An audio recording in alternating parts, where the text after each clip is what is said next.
Welcome to Middle of Nowhere Gaming's News from Nowhere. I'm Courtney Osborne, and here are your top news stories for March 5th, 2015.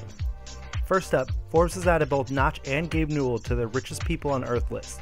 That being said, they somehow only managed to tie for a mere 1,415th place on the list. For reference, you would need almost 61 of them to reach Bill Gates' level. Give them enough time though, and I'm sure they'll come up with a cheat code to reach that level.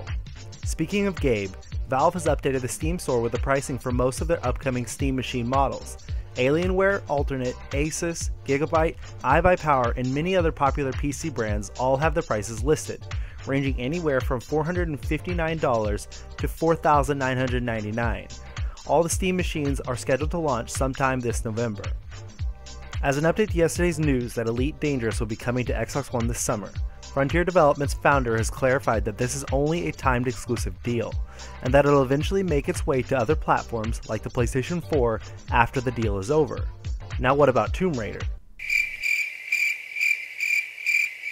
HBO fans everywhere cheered on Tuesday when HBO Go officially launched on PlayStation 4. Though the excitement didn't last long for some, as Comcast customers found out they were unable to use the service. What gives Comcast?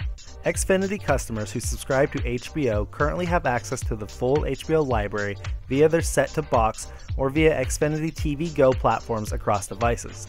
A Comcast spokesperson said to IGN before going on to say that there is no shortage in the number of ways for our customers to access their content across the devices and platforms of their choice. How do Comcast customers feel about this?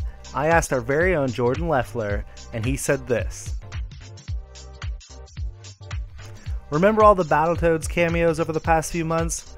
Were you hoping for a brand new Battletoads game like most fans?